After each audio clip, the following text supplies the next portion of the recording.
Good morning class. कल हमने chapter 4 द्विघात समीकरण क्वाड्रिक इक्वेशंस को कम्प्लीटली पढ़ाया था और इसमें मैंने कुछ बेसिक चीज़ें और इसके रूल मैंने आपको कम्प्लीटली पढ़ाए थे। ठीक है, कल आपने इसको वीडियो को देखा होगा और मैंने इसकी जो वर्क था वो भी आपको सेंड कर दिया था। ठीक है, द्विघात समीकरण क्या होती है? A x square plus B x plus बराबर 0 होता है, जहाँ ए बी सी हमारी रियल नंबर्स होते हैं। ठीक है, किसी भी द्विघात समीकरण के दो मूल होते हैं, एक अल्फा और एक बीटा। मैंने कम्प्लीटली ये आपको पढ़ाया था। अब इसमें मैंने लास्ट क्वेश्चन आपको ये पढ़ाया था कि अगर कोई द्विघात समीकरण है A x square plus B x plus C is equal to 0, इसके दो मूल होते हैं, एक अल्फा और एक बीटा। अल्फा को इस तरह से, बीटा को इस तरह से कहते हैं। ठीक है, तो अब सीखिए, कोई इक्वेशन दे रखी है और उससे हमें निकालना होता है मूलों का योगफल, यानी अल्फा प्लस बीटा अंग्रेजी में कहते हैं, इसे हिंदी में योगफल। तो मूलों का योगफल का फॉर्मूला होता है माइनस का बी अपॉन ए, यानी जो एक्स के पास होता है वो बी होता है, जो स्क्वायर के पास होता है वो ए होता है, बाकी बचा सी होता है। तो हमारा रूल है मूलों का योगफल का इक्वेशन से माइनस का बी अपॉन ए, और मूलों का गुणनफल क्या होता है? सी अपॉन ए होता है। अब इस क्वेश्चन को मैंने आपको कराया था कि हमारे पास दो मूल हैं, एक है 2 प्लस अंडर रूट 5, एक है 2 माइनस अंडर रूट 5, यानी प्लस और माइनस में दे रखा है। क्या कह रहा है? इसकी द्विघात समीकरण ज्ञात करो। तो हमारे पास सबसे पहले तो इन दोनों मूलों का योगफल करेंगे, यानी इन दोनों को जोड़ देंगे। तो ये अल्फा हो गया, ये बीटा, दोनों को प्लस कर दिया, तो मूलों का योगफल 2 plus root 5 and plus 2 minus root 5 plus 5 और माइनस 5 कैंसिल हो गया, तो 2 और 2 कितने हो गए? 4। अब मूलों का गुणनफल कर देते हैं, यानी कि अल्फा बीटा। गुणा में, दोनों गुणा में लिख दिया। अब एक बार प्लस में लिखा है, एक बार माइनस में, तो फॉर्मूला होता है ए प्लस बी, ए माइनस बी का ए का स्क्वायर माइनस बी का स्क्वायर। तो ए है 2 और बी है रूट 5, तो ए का स्क्वायर माइनस बी का स्क्वायर बन जाता है। तो ए का स्क्वायर तो 4 और रूट से, स्क्वायर से रूट कैंसिल हो जाता है, तो यहाँ केवल 5 रह गया, 4 में से 5 गया, माइनस का 1 हो जाता है। और हमारे पास द्विघात समीकरण बनाने का फॉर्मूला मैंने बताया था, एक्स स्क्वायर माइनस मूलों का योगफल इंटू एक्स प्लस मूलों का गुणनफल बराबर 0। ये हमारा फॉर्मूला होता है। X square as it is, मूलों का योगफल कितना निकाला? 4, तो यहाँ पे 4 और एक्स एज इट इज, और अल्फा बीटा का माइनस का बना तो प्लस की जगह क्या हो जाएगा? यहाँ पे माइनस का 1। यही आपका आंसर हो जाता है। अब मैं आपको इसकी सीधी एक्सरसाइज पर लेकर चलता हूँ। ठीक है, एक्सरसाइज है हमारी 4.1। ठीक है, तो पहली एक्सरसाइज में 4.1 में आपको दिख रहा है बच्चों, क्या कह रहा है यहाँ पे? जांच कीजिए क्या निम्नलिखित द्विघात समीकरण है या नहीं है। तो कैसे पता चलेंगे? आपको मैं एक क्वेश्चन यहाँ पे इसका फर्स्ट पार्ट आपको कराता हूँ। ठीक है, हमें केवल जांच करनी है, बताइए कि ये आपकी द्विघात समीकरण है या नहीं है। तो इधर रखा है x प्लस 1 का स्क्वायर इक्वल है 2x माइनस 3। ठीक है बच्चों, अब इसे सोल्व कैसे करेंगे? ये बन गया a प्लस बी का होल स्क्वायर। तो a प्लस बी का होल स्क्वायर क्या कहता है?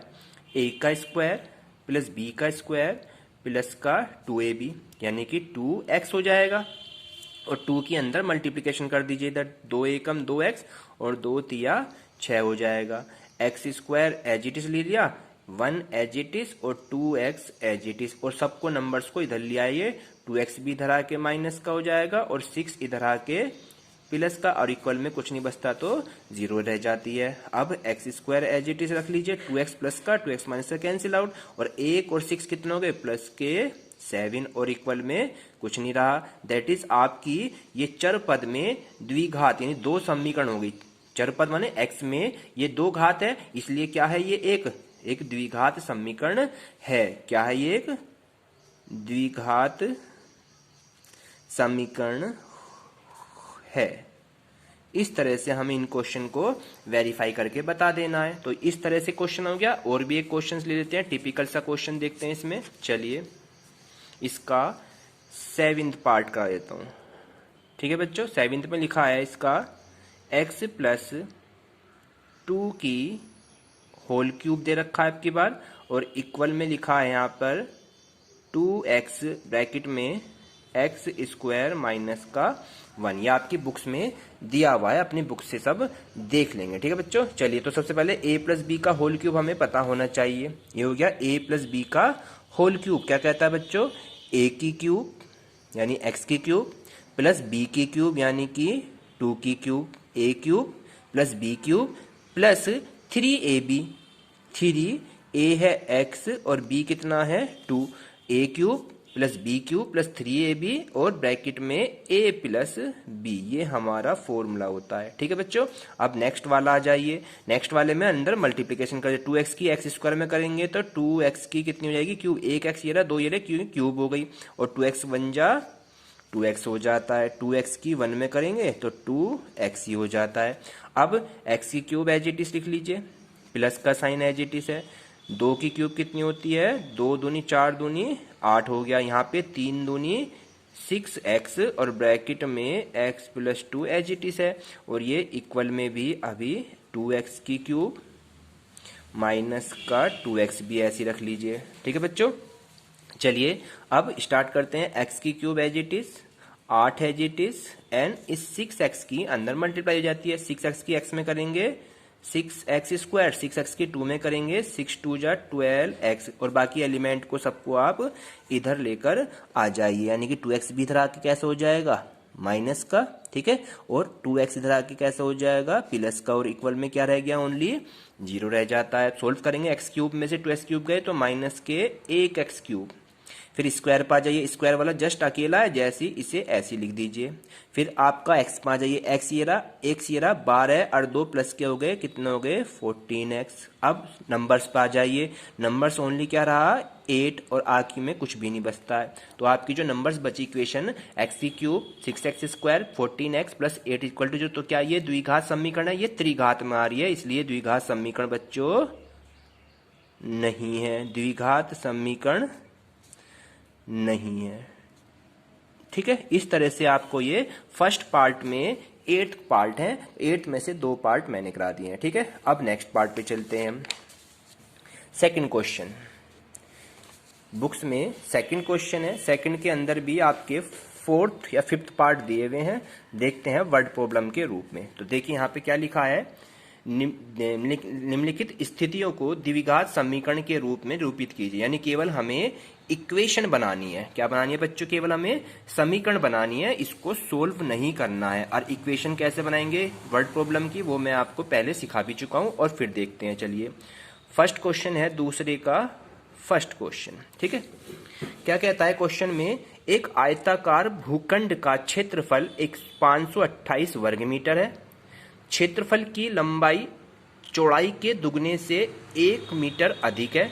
तो इसमें हमें भूखंड की लंबाई और चौड़ाई ज्ञात करनी है, यानी हमें इसको एक समीकरण के रूप में बनाना है। तो ये हमसे क्या पूछ रहा है, ये कि जो लंबाई है वो चौड़ाई के दुगने से 1 अधिक है। किससे अधिक है, चौड़ाई से।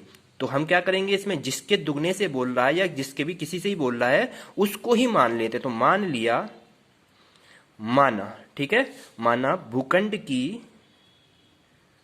भूखंड एक क्षेत्र स्थान हो गया, माना भूखंड की चौड़ाई हमने कितनी मान ली बच्चों, यहाँ पे x है, क्या मान ली, x मीटर है भूखंड की चौड़ाई। तो लंबाई कितनी होगी उसकी भूखंड की लंबाई, तब उसकी लंबाई कितनी हो जाएगी, कह रहा है चौड़ाई के दुगने से, कह रहा ना चौड़ाई का दुगना कर दो, यानी x का कर दो दुगना यानी 2x, और इसमें क्या है 1 अधिक है, अधिक का मतलब होता है प्लस होना, और कम कहता तो माइनस हो जाता, तो 2x + 1 इतने मीटर होगी इसकी लंबाई।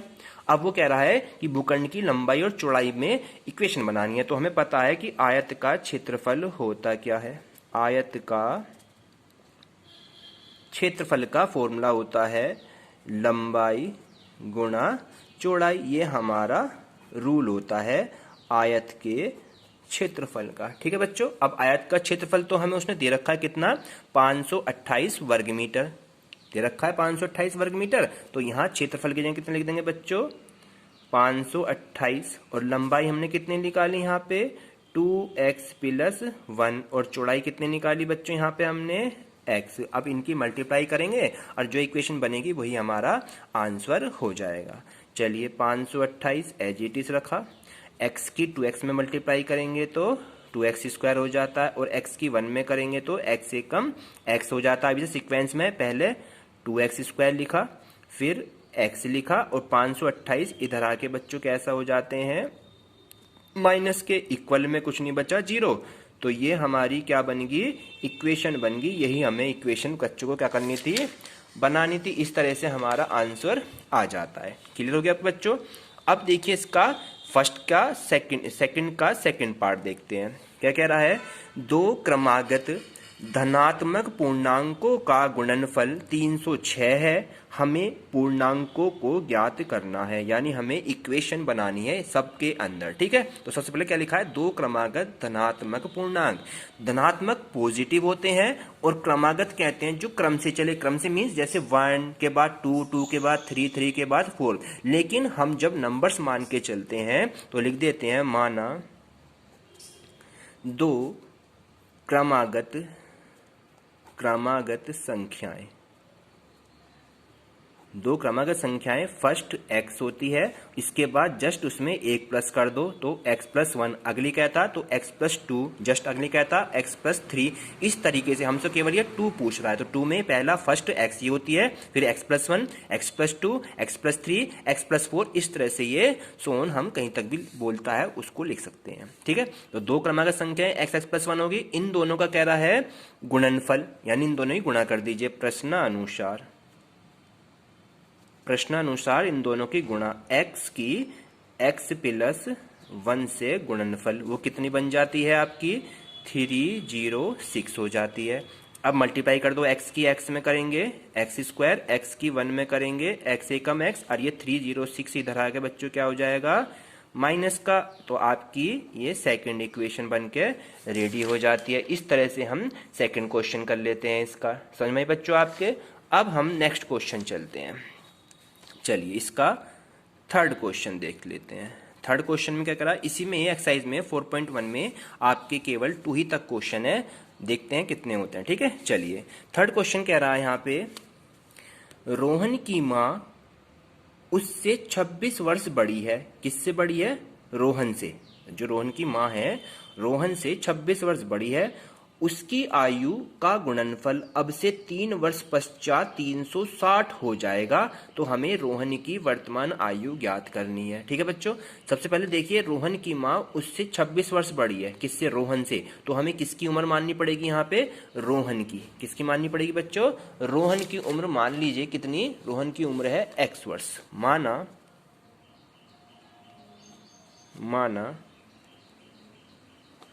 रोहन की आयु x वर्ष है। ठीक है, अब उसकी माँ रोहन से 26 वर्ष बड़ी है। माँ जो है रोहन से कितनी बड़ी है, रोहन से 26 वर्ष बड़ी है, तब उसकी माँ की यानी कि क्या उम्र हो जाएगी यहाँ पे, रोहन की माँ की वर्तमान आयु क्या हो जाएगी, रोहन की माँ रोहन से 26 वर्ष बड़ी है, तो रोहन की माँ की, उसकी माँ की आयु कितनी हो जाएगी तब, माँ की आयु कितनी हो जाएगी, x में 26 प्लस कर दे, बड़ी क्या आएगा तो 26 में जुड़ जाएंगे x में 26, और छोटी क्या आएगा तो x में 26 माइनस हो जाते। ठीक है, चलिए तो हमें बड़ी और छोटी का और बाद का और पहले का भी ध्यान रखना है, अभी हम पढ़ेंगे आगे। तो ये हो गया x+26, तो ये होगी उसकी माँ की आयु, और रोहन की उम्र कितनी मानी थी, x वर्ष। अब कह रहा है 3 वर्ष बाद रोहन की उम्र अपनी माँ की उम्र की क्या हो जाएगी, गुणनफल कितना हो जाता है, 360 हो जाता है। तो पहले तो 3 वर्ष बाद दोनों की उम्र निकालो। 3 वर्ष बाद रोहन की उम्र, मैंने बताया था अगर हमारे पास बाद की बात आती है, बाद, तो इसमें प्लस कर देते हैं। रोहन की उम्र कितनी मानी थी, x में कितने प्लस हो जाएंगे 3, ये तो बन गई 3 वर्ष बाद रोहन की उम्र, और 3 वर्ष बाद ही क्या निकालेंगे हम, माँ की उम्र। किसकी उम्र निकालेंगे बच्चों, 3 वर्ष बाद ही माँ की उम्र। ठीक है, तो माँ की उम्र कितनी है x+26, तो x+26 में कितने प्लस हो जाएंगे बच्चों, 3 प्लस, तो कितना हो जाएंगे x+29। ठीक है, अब दोनों की उम्र निकल के दोनों की उम्रों का गुणनफल 360 है, तो प्रश्नानुसार आ जाओ। प्रश्नानुसार दोनों की उम्र की गुणा कर दो, x+3 रोहन की उम्र और x+29 माँ की उम्र, और टोटल कितनी मल्टीप्लाई कर दो 360। अब इसे सोल्व करेंगे, x की x से मल्टीप्लाई, दैट इज x का स्क्वायर बन जाता है। हमने मल्टीप्लाई सीखी हुई है, x की पहले x में x स्क्वायर, फिर x की 29 में करेंगे तो कितना हो गया बच्चों 29x। अब 3 की x में करेंगे 3x, और फिर 3 की 29 में करेंगे 29 दिया 87, और 360 एज इट इज रख लिया। x square as it is 29 में 3 प्लस हो जाएंगे तो कितना हो गए 32x। एक्स स्क्वायर 29 और 3 32 प्लस के 87 एज इट इज, और 360 इधर आके माइनस का हो जाता है, इक्वल में कुछ नहीं बचता है। ठीक है बच्चों, अब ये सॉल्व कैसे करना है, x square as it is रख लीजिए, 32 एज इट इज, और 87 में 360 को माइनस कर देंगे, साइन माइनस का, तो 10 में से 7 गया 3, यहाँ बचे 5, 15 में से 8 गया 7, और यहाँ रह गए 2, तो 273। ये हमारा आंसर हो गया सेकंड वाला, थर्ड पॉइंट का। तो आपके 3 पार्ट हो गए। अब इसके बाद इसका फोर्थ पार्ट की तरफ चलते हैं। ठीक है बच्चों, चलिए फोर्थ पार्ट क्या कहता है, फोर्थ पार्ट देख लेते हैं। ठीक है, फोर्थ पार्ट में कह रहा है, सेकंड का फोर्थ पार्ट कह रहा है, एक रेलगाड़ी 480 किलोमीटर की दूरी समान चाल से तय करती है। यदि उसकी चाल 8 किलोमीटर प्रति घंटा कम होती है तो वह उसी दूरी को तय करने में 3 घंटे अधिक लेती है। ठीक है, तो हमें रेलगाड़ी की चाल ज्ञात करनी है। तो माना रेलगाड़ी की चाल हमने कितनी मान ली, x किलोमीटर प्रति घंटा मान ली। माना रेलगाड़ी की चाल x किलोमीटर प्रति घंटा है। क्या मान ली बच्चों हमने, रेलगाड़ी की चाल x किलोमीटर प्रति घंटा है रेलगाड़ी की चाल। क्लियर हो गया बच्चों आपको। फिर इसमें क्या करेंगे हम, उसकी दूरी कितनी दे रखी है हमें, दूरी भी दी हुई है कितनी 480 किलोमीटर, ये हमें उसकी डिस्टेंस दे रखी है, दूरी 480 किलोमीटर है। अब हमारे पास रूल क्या पता है बच्चों, हमें रूल होता है समय बराबर, क्या होता है फॉर्मूला, दूरी बटे चाल होता है।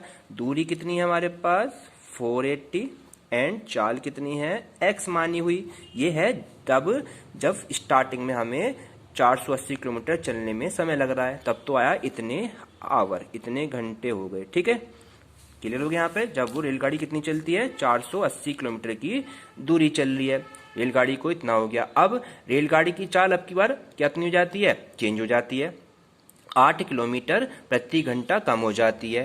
क्वेश्चन में कह रहा है, यदि रेलगाड़ी की